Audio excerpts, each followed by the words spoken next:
Welcome to episode 3 of the Creative Canvas podcast, hosted by Twisted. We have some fantastic guests today, and I've been really looking forward to this for easily a month. I think there's a lot of value to be taken, and we're going to really dig deep into the world of SEO, what it used to be, and more to the point, what it is now. So I'd like to introduce to you my guests today. I have Dan Warren from Free Range Web. Which one am I looking at? That one. That one. Okay. That one. Yeah. And I've got Matt Ruddle from Ruddle Digital. Hi there. So let's introduce everybody. I'll start with you, Dan. Who are you? Where are you from? How long have you been in the industry? My company's Free Range Web.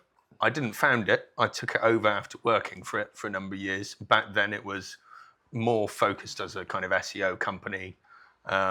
So we did, and sort of did web development as a kind of supporting service to that.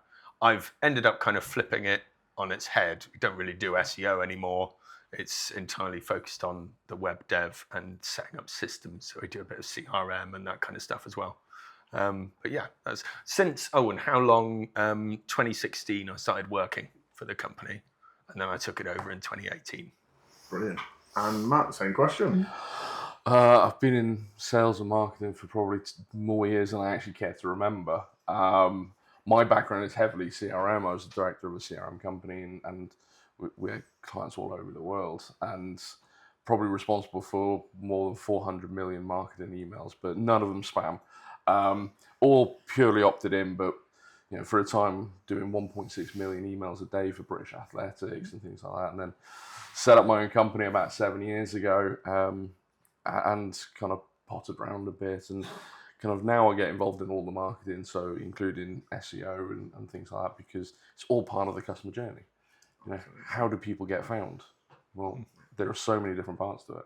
And this has kind of come from me. The reason why I wanted to get you guys in the same room is that I feel like you've got a slightly different perspective. So I've been at a networking meeting. You were out talking about or bringing into the conversation SEO, and of course I've seen a lot of your videos as well. So I'm really keen to dig into it. I'll let either of you pick on this one. What is SEO to you? It's being found, ultimately. Google is the biggest search engine, although their dominance has slightly dipped, but they're still the go-to. If you want to find something out, where do you go? Google. If you're looking for a product, you go to Google. You go to YouTube as well, and now kind of you go to ChatGPT and Claude and all of those. But ultimately, it's about being found, because if nobody knows about you, how can they buy from you? I think to me, SEO is kind of a metric. The way I try and think of it is it's a good metric of your marketing overall.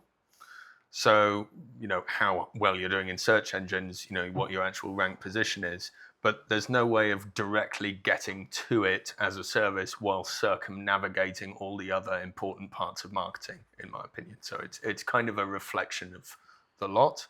So in terms of this, you're really talking about marketing, generating a digital footprint, going out, sponsoring educational events, doing social media, all that stuff is good for your SEO. And if all you're doing, the only really direct stuff you could argue is sort of on-page things, making sure your pages are keyword optimized and this kind of thing.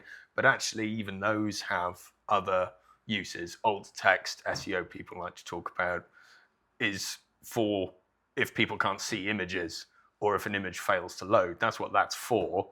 Yes, Google uses it as a reference, but you should be using that anyway, regardless. No, absolutely. So even the on-page stuff, there are indirect avenues. So SEO, like search engine rank, is a good metric of marketing broadly.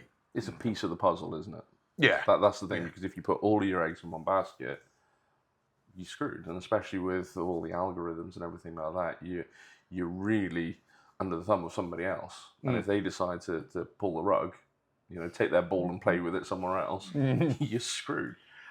And we use this for when we're talking about web to a lot of people. I don't need a website, I've got Facebook. Brilliant. And then the second that Facebook goes the way of MySpace, which for some viewers, MySpace is an old social media platform from when when the Welcome to internet the was history first. lesson. Absolutely. Yeah. The Wild West of the internet. When Too right. You're going to bring up Bebo as well. I try not to. you It was definitely one of the ones that people were jumping onto when I was leaving school, or no, when I was at school. And yeah, they don't exist anymore. You know, the people who use socials now that are very Snapchat and Instagram wouldn't even know what they are. Mm. And if your business is solely relying on that one thing, Yeah. you're gone. You're invisible. Well, you look at it the other day, Facebook went down. So again, if your business is only on Facebook and that's the only place people can find you, if Facebook goes down, you're missing in action. You know, simple as that. But I just to add to that, I would make the same point about Google search as well. In and of itself, is a platform that isn't that reliable and has seen significant changes in recent years because of AI and this kind of thing. I mean, I can give a direct example on that at the moment, that we've taken a client on whose site had dropped, and within 2 weeks, none of their sitemaps were showing at all. They've gone. Less than 2 weeks of their site being down, they vanished. Yeah. And then having to explain to anybody that actually we've got to start again. Yeah. You know, we've got to start again because your site's not been live. That's a really good case for me for web maintenance. Yeah. And why you should have a web maintenance plan. Absolutely. From any of the three of us here. There's a lot of experience in the room at the minute. But what's different? What did it look like when you started? I hate to kind of define it as almost cheap tricks. You know, you'd literally pack everything with keywords, and you know, it didn't even have to make sense, but as long as the words were there somewhere on the page, and even people, you know, going back probably a long time ago, they'd change the color of the words to white so they didn't kind of, you know, have all this junk on there, but Google would pick it up, and then as normal, Google learns from these bad things and goes, if the color is white of this text on a white background, we're not going to show it, or black text on a black background. I have seen that. Yeah, you just kind of, and it was just the Wild West, and you know, it's got more difficult over the years, but I think it's got better in terms of quality, because I always think of Google as a beast, and you've got to rub its belly and feed it, and if you don't, it moves on and looks elsewhere, and it's as simple as that. So, you know, forgotten websites, all of that. So you've got to feed it the right things. But yeah, in the early days, kind of Wild West, loads of hundreds and hundreds of the same pages with the same keywords in, and just mangling things together. It's the story of the guy who outranked Star Wars by just putting a page together with Star Wars on it 100 times. Yeah. Yeah. I've just about missed the era where people were doing that. I mean, like black text on a black background and this kind of thing. I've inherited websites that are like an HTML table built in 1999, have loads of like irrelevant keywords as well. It's just stuff that they thought would get them to the top of a lot of traffic. So it'd be like, you know, Justin Bieber, blah, blah, blah, you know, for a woodworking site. For a woodworking, exactly. Yeah. So yeah, I've inherited sites like that and chucked them in skips and burnt them. But yeah, still there was quite a lot of like cheap tricks when I was starting out. I think you'd having hundreds of pages basically covering the same thing, but we found two different keywords for this service. We'll do a page separately on both. So I'm working against the actual user experience, because now the user goes on the website and it's like, there are 40 different pages about this one thing. Yeah. It's not particularly friendly.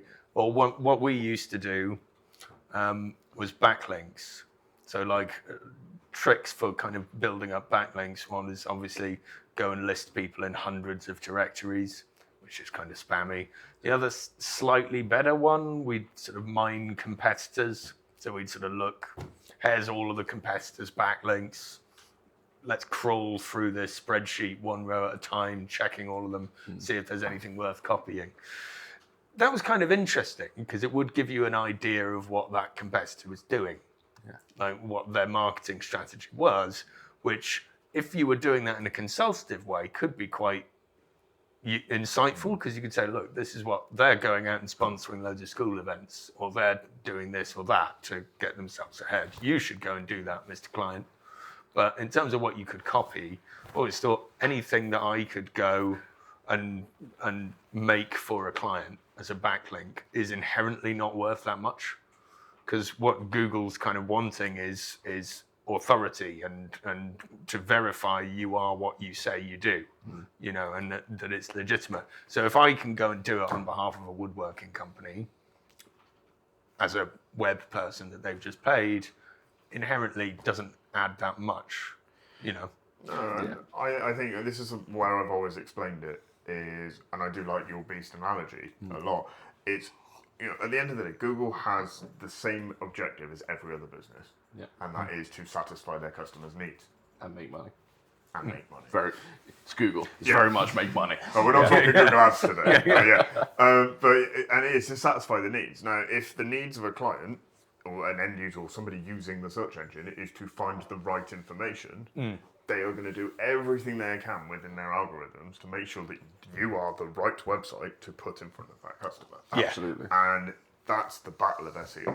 I stand by, if anybody says, or any agency says, I'll get you to page 1, position 1, they're lying to you. And I will stand by that. No, see, I thought about this last night when I was reading through the questions of going, 99% of me is absolutely on board with that.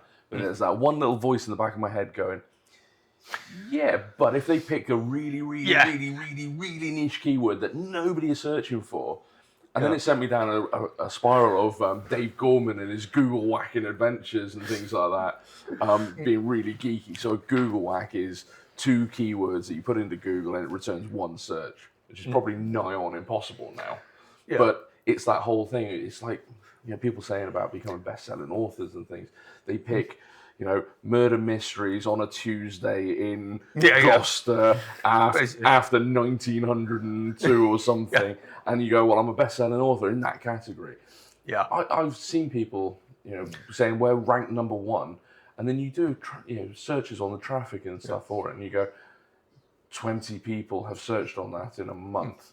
Great, you're coming up number 1, but there's bugger all of that, you know, there's no audience there. No competition. Yeah, like you said, in terms of, like, you know, putting Justin Bieber on a page or whatever, if there's no relevance to it, you can be ranked number 1 for whatever, but yeah, so I'm 99% on board with going, all of these charters out there going, you know, like one of the questions was, you know, my mate down the pub says, you know, he could rank me number 1 for such and such in a few days.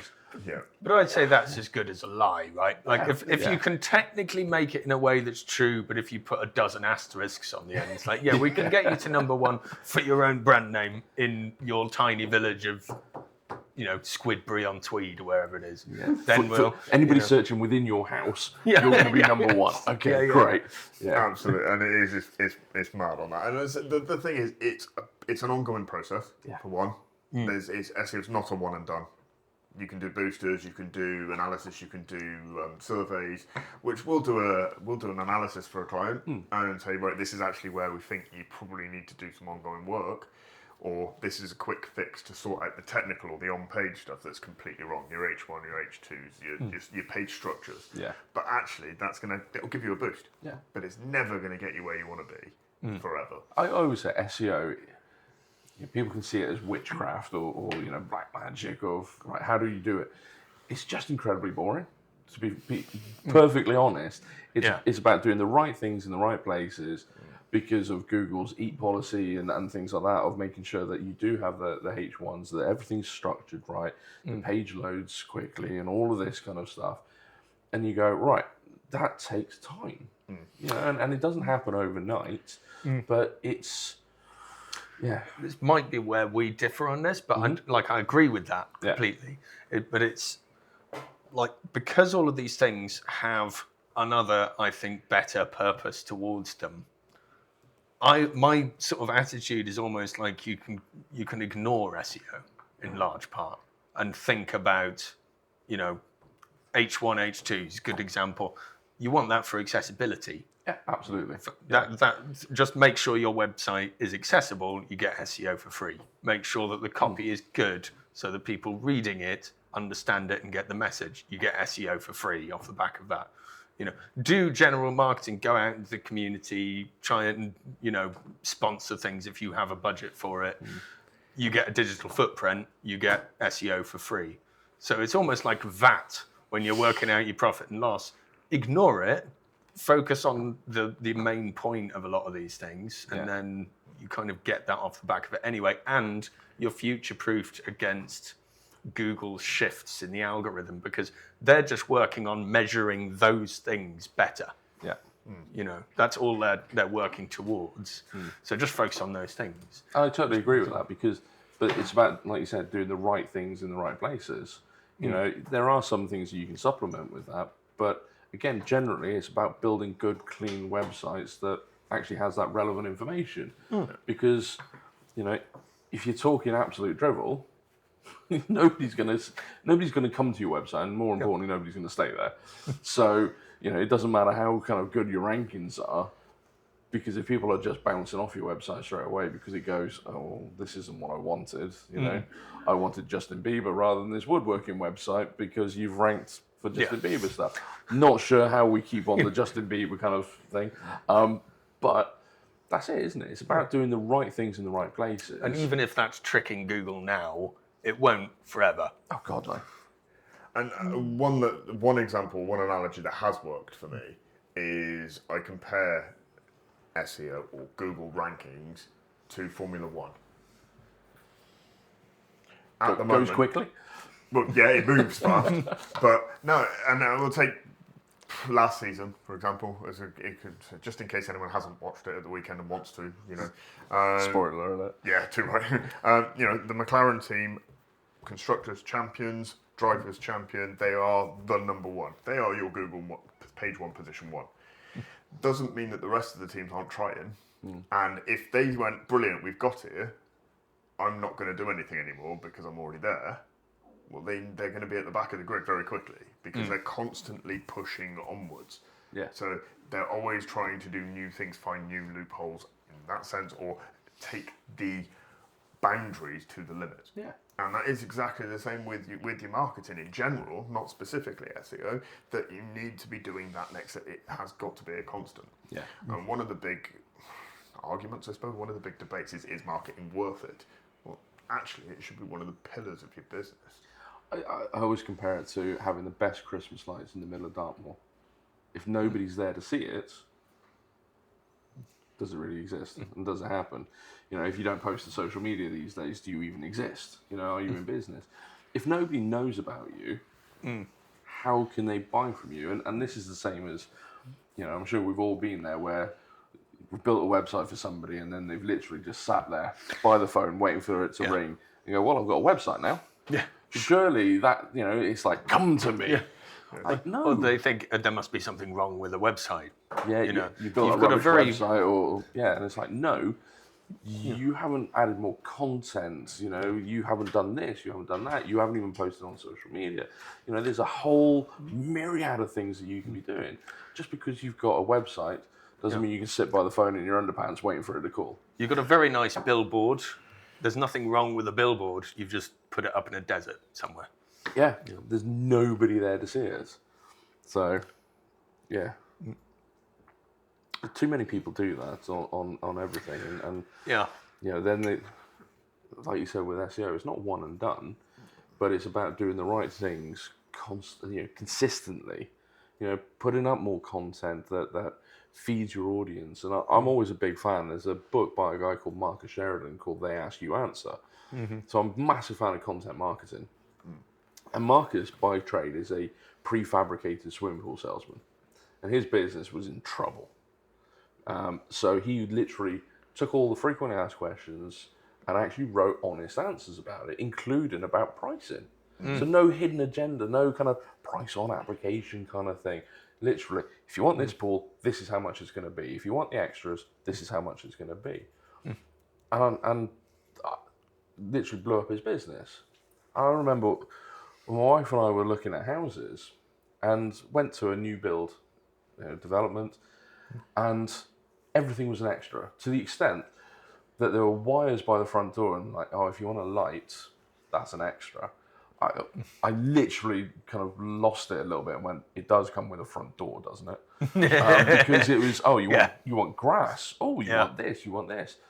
Everything was a hidden extra. And I think that's where, if you look at what people are actually searching on, they're searching on questions. Yes. They're not searching on one words, kind of searches. They're asking questions. Yeah. That's why YouTube is another great example of search, because if you want to know how to do something, you go to YouTube, and you, how do I do this? Or what works with that?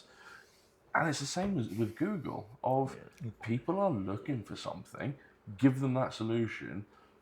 Don't try and hide it. Don't try and be super clever about it. Just be really transparent of going, this is what you're searching for. This is what we can offer. The two match up, because then Google, like you said, go, brilliant.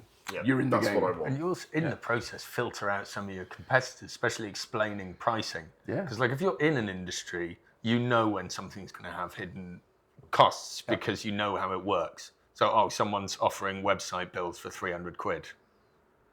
Okay, ask for a contact form, ask for colour to be changed. That's not going to be 300 quid at the end, So but if you kind of just give people enough education so that they have some common sense about what to expect and the actual process behind it, then they can see why things cost this much. Yeah. And sorry, I've gone on a tangent. No, to be honest, it's great, because I'm going to jump in and extend the tangent. That people want to be involved. They might not want. Some people might not have the budget for a full marketing agency, but they generally want to be involved in their marketing process now. Yeah. And it is all about that. The best real people with real stories succeed in business. And the line from episode 2 is keep your reels real, and it sticks with it in the sense that if it's something that, if you're the face of it, you're talking about why your product is good, why or your service, you've got the knowledge behind why to use it,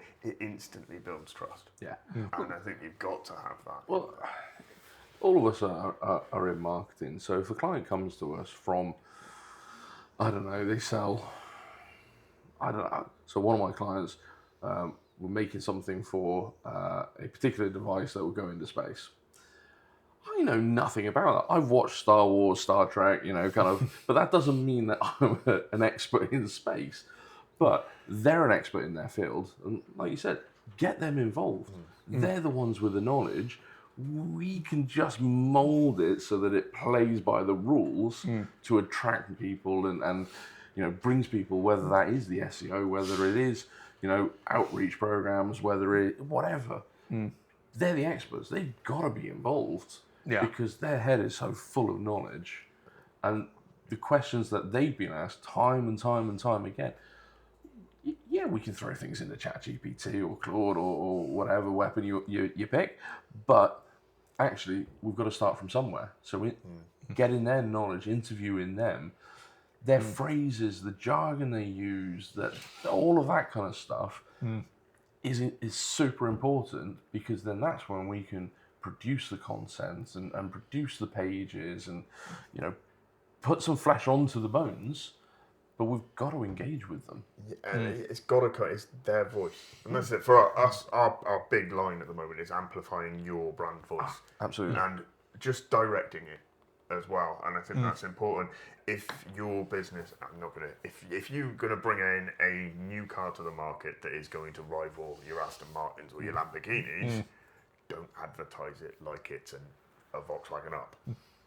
And we're saying, right, okay, look, we want you to use your branding, your voice, but we're going to guide you as to where it's going to hit or resonate with your client. Yeah. Over everything.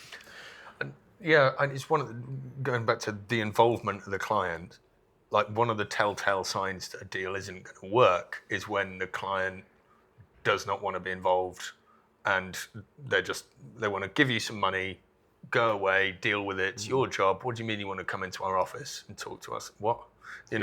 That's what, you're wasting their time if you're trying to get information from them. And why I kind of moved away from SEO in a way, because it was one of those areas of marketing where that was a particularly prolific attitude of clients, where it's just, you're a magical black box. I want to give you X number of pounds a month. You go and do that wizardry stuff, and we'll barely talk to you until 6 months down the line. And you know, and we've Googled ourselves, and we're not ranking for this. And you go, but there's a whole myriad of things around that. This is giving me mild PTSD. Oh, absolutely. Sorry. Yeah. No, literally, less than 3 weeks ago. This is a therapy session rather than a podcast. Yeah. The email I had was off the back of a Google business report, and it was, our impressions have gone down. Can you do your magic stuff to make it work? And all the things we don't understand. Panic button pressed. And what I did was say, well, actually, your impressions have gone down, but your people searching for directions has increased. Your people calling you has increased, and your visits to your website have increased. So it is, yes, it looks like the metric isn't working, but actually it is. You're getting the right people looking at you now, not the wrong ones. Yeah. But it was I don't want to know. Just do your magic. Yeah. And it's like, I need a little bit more than that. But I'll tell you what, we're going to do a review on it. We're going to check it out. We'll give everything that we can to the client, without doubt. You know, we'll do what we can, and we have done. And we are creating additional blog posts, additional reactions, just try and answer the questions. And that's it. It's all about that, answer the questions. I stick with what you said there, or we both said. Gary V is the one that, for me, that says give, take. Yeah. Give out the information, then they're going to come to you. And help the client, you help the client understand why they need you. Yeah. And I think that hits the nail on the head of where we're at probably at the moment with marketing, with the zero-click environments, and the fact that people are lurking. You know, and again, the way people buy has changed dramatically since COVID, because we just go online and we find something on Amazon, we Google something, and we go and just find it. But we do our due diligence, because everybody's sat at home, and yes, we want it tomorrow, but we want it for the best prices. So it's just that whole kind of element of, people are just looking and lurking in the background. I've had clients that have said to me that, they're not necessarily getting the number of views or something like that, but actually they're getting viewed from New Zealand that we're not even putting anything out there. So one of my clients was pushing out videos, and his nephew was celebrating his 21st, and his mate, who had not been doing too well, had said, I've been watching these videos from this Kiwi in the UK. And it's like, oh, that's my uncle. So again, we've done no targeting. We've just been kind of putting the content out there, but people aren't commenting, they're not liking it, they're just absorbing information. And I think that's what they're doing online as well, is they're looking for solutions. Google are now obviously chucking up their AI answers, and it is that. And this is where I think people get drawn too much into analytics, because we all know that you can analyze anything to the absolute nth degree, but you go too deep, and it's looking at the wrong metrics, like you were absolutely. saying. Impressions don't really matter. It's conversions. Yeah, that's what matters. How many inquiries are you getting? You can get someone in our line of work, we have a top-down view of a lot of different clients and what they're doing to promote themselves and the kind of traffic they're getting and so on. You can see, you'll get someone who gets hundreds of visitors a day, underperforming on the conversions for someone who gets 10, 15. They don't correlate directly in any meaningful. So it's just, pay attention to the conversions, how many people are actually inquiring. That's the only really concrete thing. I think, again, I got a client who said, "Oh, well, we've Googled and we're not coming up on these rankings. Kind of what's going wrong and what's happening." And then kind of went, "Yeah, okay. So let's look at your e-commerce website. So we've added on an extra £80,000 in the last 12 months. So you're almost on the cusp of £500,000 through your e-commerce websites, and I can tell you that 70% of that comes from Google. So you're telling me that you're not being ranked this moment for this search that you're currently doing. I can tell you now, this is what's coming in from the pay-per-click, this is what's coming in from the organic. You're doing all right. You've gone from 400,000 to 480,000. you know, Not a bad uplift. it's not a bad uplift whatsoever. And you kind of go, you know, let's break it, you know, 500,000 this year at least. But you're saying you're not being found because you're spending too much time looking at the analytics. Yes, look at the impressions, but how about you look at your e-commerce website and go, "Ooh, we've done lots of money." Yeah, You know, actual sales. Yeah, exactly. Yeah. We've got it with our print arm, or in the design side. We had a logo redraw request come in from North London. Mm-hmm. We've done no work to rank in London because generally they're a bit far away from us. Yeah. I mean, I don't mind it because the price differences between the Southwest and London means that I'm going to get that deal straight away, which is brilliant. I probably should do more, but we got it. We asked the question, where'd you find us? Google. I have no idea how. I'm not going to lie. I do this for a living, but I've got no idea how that it's come through on that, because you get kind of random results sometimes anyway, I find. And I get a different client. We know they rank page 1, top 3 every time. MD messages me the other day saying, we're not ranking. You are. Yeah. But on his machine, it wasn't. Yeah. It just happened. And I don't get that. Yeah. I've got to be honest. If you've got any insight, please give it to me. I always end up going back to when I did the Google AdWords qualification years ago. And it always made me chuckle that you go through all these hoops of legislation, kind of this and that, or what works. And there was always that, and anything else that Google can think of, almost, you know, not verbatim, but you kind of go, right, there's that grey area. That yes, it's pay-per-click, but it just shows you that with Google, they'll try a few things, they'll throw some stuff in, see if your website works for that kind of search. But there's always that grey area because they are the grand overlords of what it is that they do. So they're trying different things with different people. So it really muddies, the actual analytics of it. You just need to know what the good practices are, I guess, and follow them. Yeah. That's why the going way back to the guaranteed thing, people guaranteeing results on this. It is like trying to guarantee property value. There's so many variables and factors in that. It's impossible to make accountable. Doesn't mean it's a nonsense thing. I think that interview I did with Ryan and Xander, the takeaway a lot of people had from that was that I think it's not a legitimate concern when it is just as much as property value is. It's just you can't pay someone £10,000 a month and just say, muck about with my house, please. I want to see a 25 grand increase in the property value by next week, kind of thing. And it's on it. And I mean, this is the key thing for me, and I'll say this to anybody. Yes, I can work on getting you to the top of Google, but Google Web Design Western-super-Mare, because on both the business listings and the organic listings, I'm number 1. Does it mean that I'm getting web inquiries every day over and over again? Not a chance. 1 or 2 a month. On average, we would get in from I found you on Google. Yeah. And I think that you can get there. It isn't going to be the make or break of your business. But it's like we said earlier of is there enough volume being searched on those keywords and things like that? Because, being the best for X, Y, and Z when only 20 people are searching, it is it valuable? No.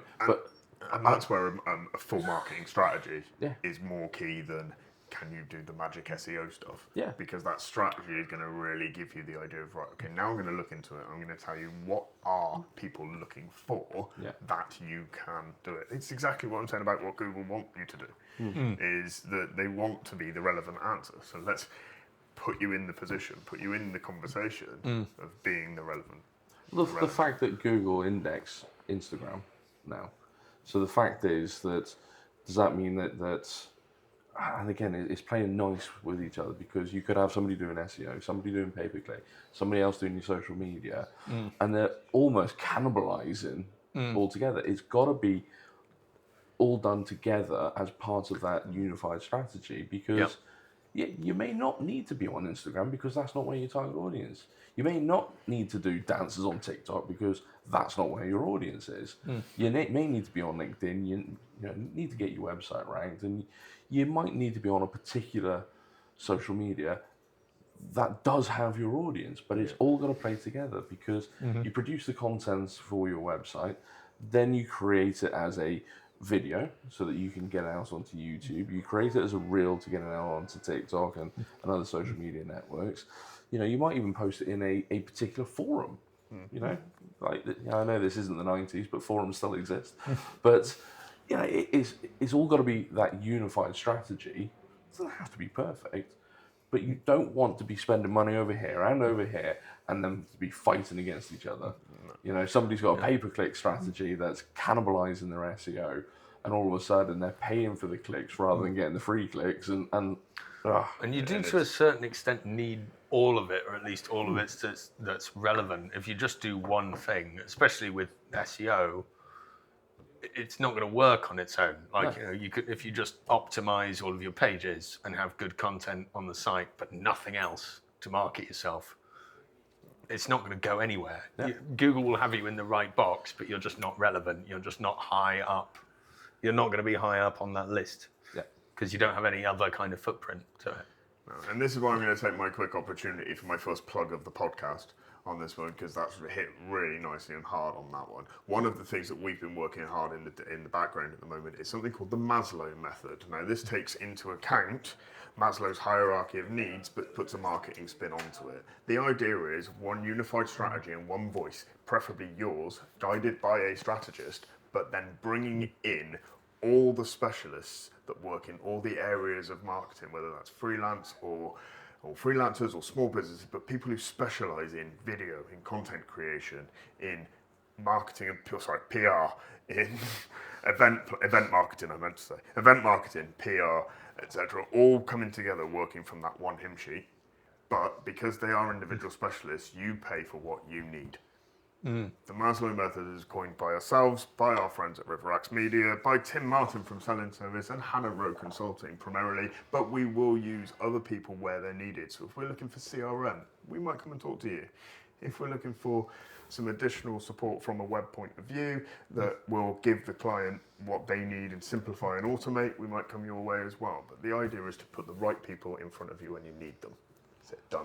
If you happen to be in the Exeter Devon region on the April the 1st, come to the West Point Arena for BizFest Southwest, because we'll be exhibiting in the far corner by the restaurant with all the people I've just mentioned. Come and find out, have a chat with us and see what we're actually about. And I love that because there is the Maslow hierarchy of SEO from Moz, but I also think it's that analogy that it takes a village to raise a child, and I think for a business, and certainly for a marketing campaign, you do need the expert. You cannot be all things to all people. You cannot wear all those hats. You can understand bits and pieces, but you need to bring a specialist in. It's a production line. It's as simple as that.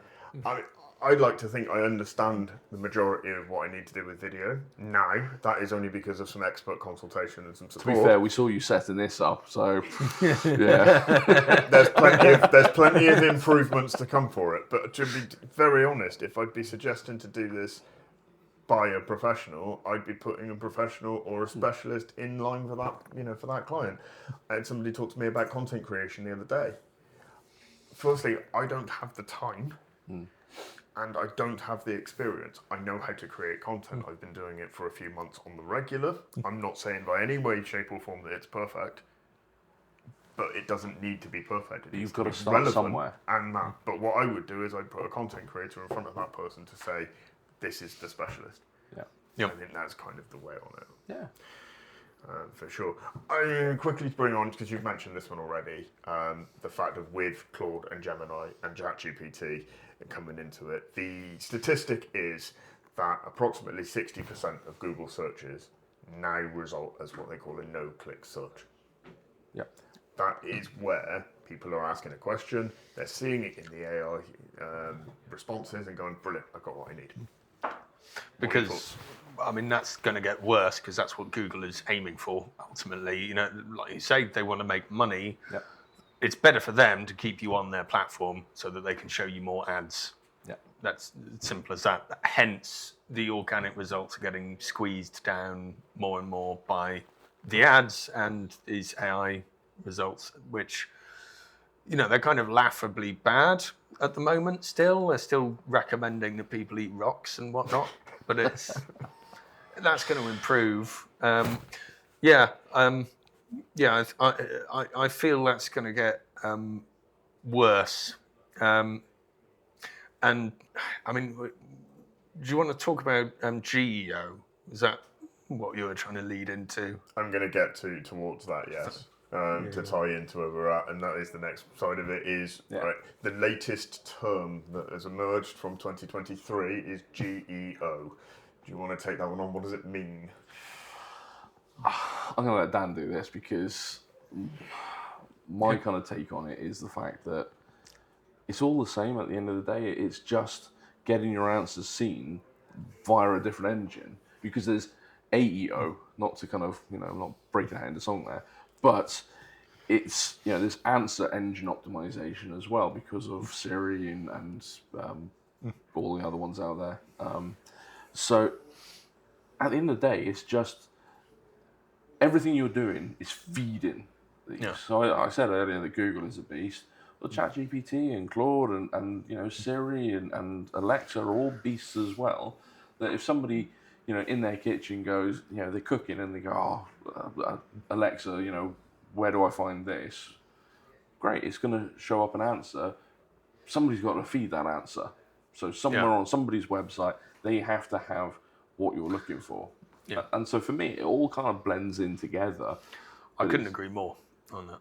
Yeah, it's going to be the same sort of approach to get you recognized in ChatGPT as gets you higher up in Google search engine. In a lot of ways, it's the same kind of technology that Google's been using, this kind of machine learning algorithm. The difference between Google 15 years ago and ChatGPT now is like a sort of automatic self-playing piano and an automatic self-playing piano with a mannequin on it with hands that go up and down. It's anthropomorphic. It's designed to string sentences together in a way that tricks you into thinking there's an intelligence behind it. But it's not that new in terms of what it's doing. And it's like, if you're not going to have a situation where you're doing really well in Google search, but ChatGPT isn't recognizing you. It's having that footprint, having lots of touch points all over the place that give you authority, that it's going to work. The nice thing about it in a way is that it's kind of, because people are it kind of makes it more transparent what is going on in a sense, so that it is about authority and just writing good content, not about including 2.5% keyword density in your thing, and that these gimmicks aren't real. They're kind of industry spin. So it's making people look at it in a slightly healthier way from that angle, but it does kind of boil down to you're just doing marketing, really. It's just marketing, and you've supplanted your customer profile with ChatGPT instead, but so I'm rambling. No, not at all, and that nails it. I think that the biggest concern for me is that AI search has certainly almost become a snake eating its own tail, because there is so much content out there that is AI generated that is now teaching the AIs. Yeah. It's learning from itself, which if it's learned from a misprint, then we're kind of ending up in that environment. Effect compound, like the bloody what do they call it? The bar, the dash. Yeah, the M-dash. The M-dash. Yeah. The model decay, I think, is the term. Like if it starts just learning from its own feedback, it's gonna almost develop a kind of dementia. Is the prediction. I've evidenced this as well, because unless it's an absolute outright fact, I was trying to justify that somebody had released a song as a cover when they absolutely hadn't, and it wouldn't agree with me. Fair enough, because it's fact. But when there's anything that's even remotely up for debate, I and a friend of mine have managed to get ChatGPT to both confirm and deny that Wales is an actual country. I'm Welsh, so I can confirm it. Yes. I'm on your side. We may not be a rugby playing nation these days, but I can confirm. I can confirm it. One of my absolute top level footballers is Welsh. Gareth Bale is a Tottenham fan. I don't admit it to many people at the moment. I'm so sorry. I know. Yeah. But, I absolutely 100% agree. Myself, my friend was trying to tell me it's a principality, it's not a real country. And ChatGPT gave county. both answers to say yes, it is. And it's like, so how can you believe it? It goes back to, and I've said it so many times, garbage in, garbage out. I mean, there's a quote that I always kind of reference, and I never know who it was actually by. I just read it once, saying, be careful of reading too many health books, you might die of a misprint. and I think that could easily go with ChatGPT or any of the AIs of if they're learning off rubbish, then it's rubbish in, rubbish out. From my CRM background of going, if you put rubbish into the database, you're going to get rubbish out. Yeah. And that's the exact same thing with this. Is the content could be really skew if, and the danger is you're putting that out there, and people are believe in that because obviously you must be the authoritative person on this. Yeah. Yeah. Okay. It's ultimately a parlor trick. It's a very nice one, but it's predictive text. It's the same thing. Yeah. It doesn't have a clue what it's saying. It's just going, right, what word is likely to come next, given these words and the context of all of the stuff I've been fed. Yeah. The dog jumped over. It doesn't. There's no actual It's pretending to be human. It's not designed to be right. It's not exactly going to start chasing down Sarah Connor just yet. Yeah. As long as it abides by, as long as it abides by Asimov's 3 rules, we're okay. But after the media started pushing ChatGPT, I watched iRobot again. And actually, it scared me a little bit. Yeah. Just a little bit. Yeah, there's so many programs like that, yeah. But again, it's just that whole, it's a tool. It's the same as anything else out there. It's a tool. Because I always say to people, when looking at writing content, you can sit there in front of a Word document, and it's almost like the cursor is mocking you. Every time it kind of flashes going, you don't know what to write, you don't know what to write, you don't know what to write. So, of course, use the tools like answerthepublic.com, for instance, to throw some keywords in, get some of the search terms, put some of those search terms into ChatGPT, Claude, or whatever you use, and just ask it to diversify those questions. Give me 10 questions like this. Yeah. Right. Go and write some content then around those 10 questions because those are the questions people are asking. So that helps with the content, helps with the SEO because, again, if you're structuring it right on the pages, and it gives you the ideas then for the social media and for the videos.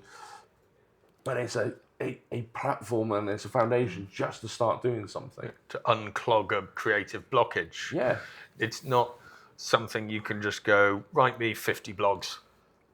I don't even need to look at them. Yeah, post. It's not going to work. Yeah, no. I've asked it for things when I do struggle. Now, sometimes you do struggle for content. When you're trying to put out a post every day or something, and you struggle for content. And I've said to it, right, okay, well, this is my last video. Give me a few ideas of what I can follow it up with. Yeah. But I don't then say, right, now write it for me and I'll read it. It's very much a case of give me touch points on it that I can use. What should I include? Right, let me make it me. Because again, it goes back to what I've been saying. If we're trying to talk about amplifying your own voice, I don't want to amplify a computer's voice. I want it to be in your terms. People will resonate with what you're saying. It's your mannerisms, your terms. It's like video. The fact is that it's you speaking on video. Yeah. Your hand actions, your mannerisms, your choice of words. That's why I think videos become more important because people trust it. They know it's not AI then. Yeah. That's what you need. Yes. Yeah. Shameless one. Continually. I just keep lifting it up just to show it. Yeah. Oh, hang on, that's my name. That's why you need Ross, me. yeah. I should have been doing it that way, really. That's why you need River Axe Media. Product placement works. Yeah. What I find it most useful for is sort of tedious things that would just take me half an hour. So like if a client sends me like their terms and conditions or like a legal document they want going up on a website, it'll be like a load of nested lists. Like there's a load of unordered lists nested in numbered lists. And it's like, I could spend half an hour copy pasting LI elements and OL elements into a or just turn that into HTML, which is blah, blah, blah, blah. There we are, copy paste. That's very useful, that kind of thing. People are using AI I was having dinner with a friend of mine last night. I was a couple, but one in particular is the head teacher of a school, secondary school locally. He said the amount of letters he's getting from parents that are all ChatGPT, and they're all quoting some legislation that actually doesn't exist about whether their child should do this or that or whatever. And it's crazy. when they finish that letter with, if you'd like me to format this in a more professional tone. Would you like me to turn this into a social media post? Yeah. Would you like me to write it again in a firmer tone? Yeah. Do you want the meta description for this? No, you're all right. And you've nailed it with it. It's a tool. I keep saying this to people all the time. It's not about, I've had so many people, it's going to replace my job. It's going to it will for companies that don't use it correctly. That's the thing. And for me, this is the element. You've said it a couple. You both said it there about using it to strip out HTML to do it. I've saved myself hours of menial stuff, but it means I can be more productive. It's not so I spend half of my day at the golf course, as much as I'd love it to be. It's so I can actually get on with the things that I need to be creative about. And I always refer back to supermarket self-checkouts. Yeah. Back 20 years ago-ish, when I worked for now defunct Summerfield Superstores, we were the company that were trialling self-checkouts. And everybody in the shop and all of the customers, it's just going to cut down on staff. I love this for two reasons. One, when I go in to get my lunch in Aldi, I don't actually want to talk to anyone. I need to get in, I need to get it, I need to get out, I need to get back to the office because I'm at a limited time. Don't get me wrong, there is the opposite of that. People love to go in to have a chat with your regular checkout operator and you have that. So you can do both. Yeah. Now, this shop that I worked in had 6 checkouts at a kiosk. So it needs 7 staff to fully man it. What they did is they took out one of those checkouts and they put 4 self-service tills in. So I've now got a self-serve monitor, a kiosk, and 5 tills, which means I've still got 7 staff. The difference is I can now put 11 customers through the door at the same time. I'm improving productivity. People don't like change. No. It's as simple as that. People fear that change, but it improves. That's the thing. If it's used correctly, it improves that experience. Like you said, you just want to go in, and obviously now you've got the self-scanning guns that you can wander around with. I would much rather go and do the Christmas food shop with that rather than have to unload it onto the kiosk or whatever and go beep, beep, beep. No, as I'm doing it, scan, job done. Yeah. Simple. But again, it's the tool, and it's if you can automate things, those monotonous tasks. There have been stories of like slightly misguided larger companies that have just laid off half their staff because they think, we don't need this anymore, and then had to hire them all back at much higher rates to fix everything that was broken. And it's probably created more work for me, just because clients who don't know how to code have just stuffed their theme with a load of AI-generated crap to make there's one who wanted a banner on the top of her site that would slide along a message like a marionette type thing. Kind of marquee element. Marquee element, that's the word I'm looking for. This had ended up being like 700 or 800 lines of PHP in her functions file because she'd asked ChatGPT to write it. And of course, she didn't give it any context of, this is a WordPress site, it's using this theme, it's doing da-da-da-da. So it was just like trying to write just any old stuff. So, just fix this. Okay, delete Yeah. Again, rubbish in, rubbish out, isn't it? Yeah. And, Without a doubt. yeah, just Which is going to be detrimental to your SEO because you're going to bloat out the back of the site. It's going to completely screw the technical side of it as well, and it will slow down. yeah. And if it gets too out of control, it'll be impossible to reverse engineer. And the only cure would be, just burn it. Yeah. Take it out back, shoot it, Bury the yeah. ashes, and Yeah. hope it comes turns into, was it the ET game that they made years ago, that it's in a landfill, all these websites that ChatGPT has written incorrectly. Or Claude, we don't discriminate. Yeah. But yeah, it will seriously affect it. I just think there's productivity for me, without doubt, and just wasted time. Yeah. And the only other example I'll do on this one is not work related. Is one of my extracurricular, a football coach. I needed to find out a specific thing. I need to find out if a 15-year-old could run the line for me, because the little brother of one of my players, and could he run the line? I'm thinking, brilliant. It's really useful. I could sit there through the 300-page league rules document and read it, because they are brilliant and they didn't have an index. Or I could upload the PDF directly into ChatGPT, as I did, and say, right, analyze this and tell me, can this happen? And it'll say, no, it can't. And I say, cite the rules in question to confirm this for me, which is the fact checker. Just to make sure it's not hallucinating. Not coming up with anything rubbish. And right, okay, yes, no, you need to be 16 years of age or older to run the line. Brilliant. I've saved 3 hours of research. You know what? I've started to record my meetings. So, and then I put the voice, I get it transcribed, and then I throw that into ChatGPT and go, right, pull out the main bullet points from this. And there you go. There's the kind of work list. And I'll scan through the document anyway, just to make sure that it's not missed anything. But there all of a sudden is a bit of a plan. Right, and I haven't had to trawl through, an hour, 2 hour recording, or try and read my notes where I probably should have been a doctor with my handwriting, that I kind of go, what does that say? No, actually, it's simply recorded and it's done it. But it's a tool. I've not kind of then gone, go off and do this. I used to one in Zoom as like the AI thing. I have to limit it to email that to me after client meetings, not to them, because it does make some mistakes, probably more to do with me waffling than it is its own fault.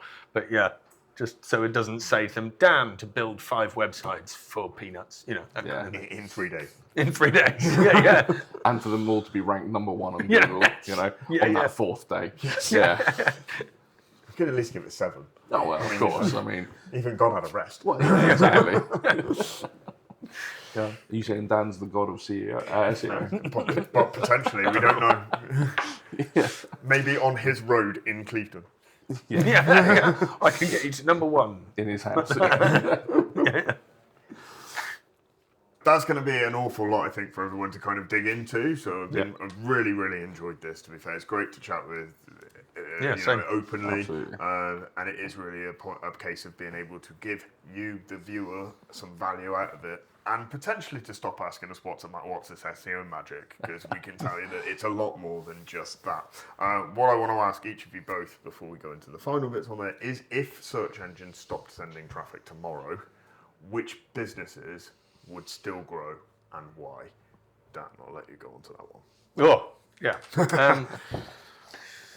Like I said, if your approach is like a broader attitude to like develop your marketing more broadly, it shouldn't shoot you in the leg too much, because your competitors are going to have the same problem. It's only the ones who are only paying some kind of shady SEO agency 500 quid a month or $1,000 a month to only do that, and then sitting on their hands, that are now going to suffer as a result of that. So if you've got a good network, if you're doing marketing beyond magic boxes, you should be all right. I'd have thought. I'll be fine when the apocalypse comes. I mean, Google shuts down. As I said, it's 1 or 2 a month for me. Realistically, it's not where my main inquiries come from. It's primarily, we touch on 3 things all the time. touch points, trust builders, and calls to action or calls to intent. Yeah. And for us, we've spent a lot of time working. You've got to work on those touch points before you even think about SEO or digging into your website or digging into your content. How are you getting those touch points out there? Once somebody knows a little bit more about you, where is your trust going to build? Yeah. What can you do to improve that trust or to enhance that trust? And then, are you sending the right message? Is the call to intent correct? Yeah. And that, I think, is more important than just call to action. Let's be fair, for me, contact us, find out more, don't do anything anymore. What's the intent behind it? It's got to be a key on that. And depending on the industry, where does that visiting your website, going and clicking on that, where does that fit into the pipeline? Because if you're selling mugs, it'll be right at the front of it, because I will Google mugs online but if you're a business owner and you're looking to outsource your marketing, your design, your print, is the only criteria for that in your mind going to be, I'm just going to Google it and go with the first person who comes up on top? No, I have to have heard of them. I've been referred to them by other people who've worked with them. That really. So then that comes in, the site comes in, the traffic comes in, like after probably people already know about you and are possibly already in touch and are just looking into you a bit more, I've said it on a few of my TikTok videos that your website is not your first date, it's the actual marriage. You need to have it in mind at the start. Everyone's kind of knows where they're kind of going, but your first date, you're not talking about marriage at that point. You're not talking about kids in the future and buying a house. You're talking about getting to know somebody. And that is you build through. And when somebody's got to your website, that's when they're seriously talking about a commitment. Yeah. Yeah. That's been my analogy with a couple of the videos. So, check out my TikTok account. There's some good stuff on there. Same question for you, Matt. See, I think businesses that haven't put all their time and effort into one bucket, and like you said, it's about process, because nobody buys on that first interaction. So therefore, you've got to have those processes in place. And for me, I always kind of like to look at the kind of Google study that they did years ago of 7-11-4 as the ideal process for winning business, is that you've got to spend 7 hours with people, have 11 touch points in 4 different locations, because it is that know, like, and trust. And I think if Google pulled the rug tomorrow, those businesses that are seen on social media are sharing value, like you said, the Gary Vee kind of stuff of value, and then offering them up ways to go. How do you interact with me? Well, go to my website. Here's a free download. Because I've created a process called Scent, which is strategy, because it's that direction, who you're aiming for and what are you doing. Then it's content, because if you've got nothing to say, how can you say it? You don't want to get to a Friday and I don't know if I can swear, but you don't get to a Friday and go, but I haven't posted anything, therefore I don't exist on social media and don't exist anymore. Because then you've got to engage, so you've got to get it out there. But more importantly, the whole conversation that we've had is that if Google pull the rug, or if Facebook pull the rug, or LinkedIn mess with their algorithms again, the bottom could drop out of everything. So therefore, we've got to depower these things. So offering up lead magnets, something like that, where we're capturing their email addresses, because then we own the data, and we can then do the nurturing element. So drip feeding them value after value after value before then transacting.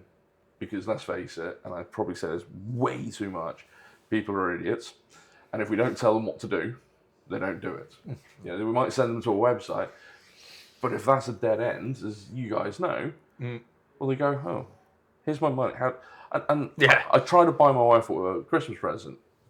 I try and do that every year, not just on one occasion, just to be on the safe side. And I went to this website, and it was like, oh my God, thank God, there was this thing that she really wanted. So I tried to buy it. Website errored. And then they sent me an email, because I had started to fill my details in, and I thought, oh, this is great. Right, start to reply, and then I realised it was a do not reply email address. So I couldn't even tell them, your website's broken. Take my money. So I ended up having to find it somewhere else. So therefore, if we don't give people the opportunity to actually do something or interact with us, whether that's book a 15-minute call or a free assessment or whatever. Businesses out there that are pumping out value, we've already said, no-click environments on Google and social media and places like that, because people are looking and people are lurking. Like you said, they're doing their due diligence of going, is this a business that I want to work with? Are these people I can talk to and understand and go for a beer with or a coffee? And if you have that relationship, we've all met through networking. So therefore, none of you have come to my websites. I've obviously stalked you guys. No restraining orders needed, don't worry. But it's that simple thing of going, you engage, you learn about people and things like that. So the businesses that are doing that and fighting on multiple fronts with that consistent message, that consistent approach, they're the ones that would survive Google blowing up tomorrow. Yeah. And the thing is, I haven't learnt a lot from, I visited both of your websites, I'll be honest, but I haven't learnt a lot from your websites necessarily. But I'm not also looking to hire either of you at this particular point, I'm afraid to say. Yeah. But I'll tell you what I have done is we've had a good chat after meeting at the networking about lead generation and nurturing clients. Yeah. Gamifying systems and being able to improve, and that's really helped me out massively. And I'll say the same for you. We talked about when we met at River Axe networking, when we've met online and had chats as well. But I've learned so much from you, even about organising maintenance and processes within the sites to make things simpler. There are things we can learn from each other, absolutely, without a doubt, and I think that is added value, all the way through it. And again, I wouldn't have got that from anything, but in this case, networking, granted, as might have been the case. But there are so many ways that you can do this without Google. Not saying you don't want to be there. It goes back to what we're saying. A little bit of everything is going to go a long way. Yeah, without a doubt. And it's absolutely there. And make it. I mean, the kind of balancing act, for me at least, is if what the service you're providing is fairly complicated, and you want to provide that value and give information, but you also at the same time want to make it very easy for people to reach out to you. Yeah. It's trying to do that in a way that where one doesn't get in the way of the other.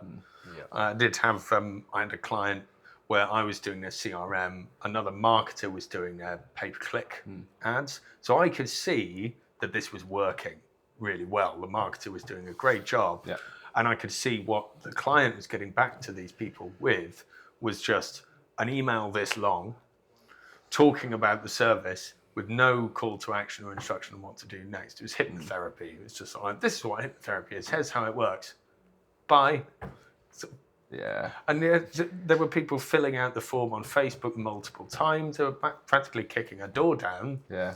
And it was just, it's information overload with no CTA. Yeah. Right, sorry. Information overload, absolutely. It is. If you have to send somebody War and Peace, like, oh my God, they're not going to read it. We all know that if we build a web page that is War and Peace and nobody's going to scroll down all the way. It's the same as email marketing of going, right, this is our newsletter today. It's going to take you a week to read it. And by that time, we'll send you another one. Yeah. I'm not going to read it. Keep it top level. Keep it short, sharp, snappy. People don't have the attention span, these days. We're bombarded with messages all around. I reckon if we all checked our phones and looked for emails just whilst we'll be talking, it'd be loads. So again, it's just keep it short, sharp, snappy. Get to the point. Simple as that. Get to the point. Without a doubt, and respond. Respond is key. You've both said it there in the thing, is actually engaging with your client. Yeah. You've talked about online. I'm going to give you a real life example of that. I went into a major phone company a year or so ago I can't remember what it was I was trying to buy, but I knew it was, I need X. Yeah. And I walked in and I stood there with a £10 note in my hand for about 20 minutes, watching staff flitting between everywhere else and not even acknowledging, hi, how are you? Because I get the fact that they're obviously busy, but I literally want a 3-second service. I want that off your shelf for this £10 note. Bang. Yeah. And it took 20, 25 minutes for someone to come to me. And in the end, I literally just walked up to someone and said, will you please just take my money? That frustrates me. That in real life is one thing. Yeah. You get 3 seconds, 5 at best on a website before somebody goes, stop this, I'm going somewhere else. Yeah. And that's why you've got to have that call to it. That intent has got to be there. I did a Google ad campaign a few years ago, and I was getting a click-through rate of about 17%, I think it was.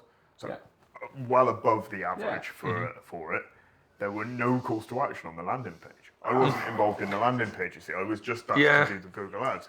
The company blamed me for not getting any leads. But again, this is the frustrating thing, isn't it? They're spending money, and this is where they're spending money, but pouring the water into a bucket with holes in it. Yeah.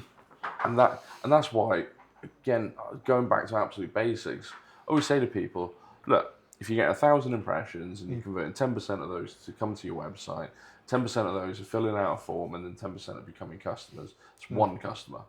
Okay, if that works for you, if that customer is £200,000, fantastic. But if you change the conversion rates to 30%, for that same 1,000 impressions, it's 27 customers. That's a huge difference because you've had that efficiency. So we've talked about SEO. If your website isn't efficient, if you're literally sending them down a dead end, what's the point? Shut up shop and go stack shelves. It's as simple as that because, you're doing all the hard work, all the good stuff. You might be creating loads of great content, but if it's going to a dead end. You need to think, provide as much or as little information as they want with a very clear call to action everywhere. What's the next step? Contact. Like everybody wants to know it. You want to buy something, what's the next step? You bought something, what's the next step? What's the next product? Or you go anywhere, what's the next step? If there is no next step, okay, I'm going to turn around and go again. I've gone. Yeah, absolutely. But it gets into that, with that hypnotherapist client, Kelly, the marketer, had to get me to back her up basically because they were saying, well, the leads you're bringing me are no good, they're bad, and it's not working. It's like it is working. The problem is your response email. And you can see that in this data. So then Kelly's writing her response emails, and now it's getting into the stage of that's sort of not what she's paying you for. You're now going out of the bounds of your actual job to make your job work, so that you can't be thrown under the bus. And it's you kind of have to take on all of it, I imagine. Well, again, it's that holistic view, and one of the best response emails I ever sent. So in my old company, I was the customer success director or whatever. So they'd get the normal, right, we sign up for a free trial, here's the next step email. Spoiler alert, 2 hours later, they get an automated email from me that I dressed up as if it come from my iPhone. So I even put the custom fields below of such and such to sign up for a free trial, blah, blah, blah, blah, blah. So it looked like I was genuinely replying. They get an email from me 2 hours after they've signed up. So if they sign up at 2 a.m., 4 a.m., bang, I'm on it. Saying, hey Ross, thanks for signing up for a free trial. Great to see you do this. Look, if you need any help, drop me a message. The amount of replies I got to that, was brilliant. And I got loads of details and we could do loads of things with them. But again, it's that response of, right, we were driving people, they were signing up for a free trial, you onboard them properly and you deal with them. And that short, sharp little email got a far better open rate and click-through rate than anything else we ever sent out. I believe it. And that is actually one of the tips you gave me, which I've passed back to my client. It's now in there. I'll show you after we've stopped what we've done for it. Because we've taken that absolutely. And it has. The customer engagement just increases as they go in through that trial. There was a Forbes survey that said that the person that deals with an inquiry within the first 30 minutes or an hour, the quicker you can get onto that inquiry, the higher the chances of you actually winning that business. Yeah, and I missed one the other day because I think it was through a WhatsApp group that I'm in that a message came through saying, I'm looking for something, does anyone know anybody who can look after a website for a client? Yeah. I was 35 minutes because about 15 minutes before somebody said, yeah, Dan Warren from Free Range Web, he can do that. And you still had him here. Absolutely. No, it's great. Well, I'll sum up on that one. I think, guys, this has been amazing for me. I think this has been really good. There's a great amount of value in there, so I really appreciate you guys coming along. I am going to give you guys a chance to have a bit of a pitch as well, because I've done it, so why not? 60 seconds from yourself, Matt, to start. So I'm Matt Ruddle, Ruddle Digital. Like we've kind of discussed here, I like to get involved with the whole marketing side of things, from the strategy through to, nurturing and building relationships, and then putting flesh on the bones in terms of the social media, the SEO, video, all things like that, because they all go into the mix. And I'm always happy just to have a quick chat with people for them to pick my brains. And if I can give you a quick tip that makes a big difference, I'm happy with that. So you can find me at ruddledigital.co.uk, all across social media, and connect with me on LinkedIn as well. I'm Matthew Ruddle on there. Brilliant. And the same thing for you, Dan. Which one am I looking at? Go for that one. This one? Yeah. I'm Dan Warren. My company's Free Range Web. We make websites, look after them, and provide some content as well ongoing. But yeah, that's me. Fantastic. I won't pitch this time, that's brilliant, because I've done it plenty of times, and there'll be separate videos for that anyway. Shameless. Definitely. Thank you very much, guys. That is quality. Looking forward to this one. Nice. That's good.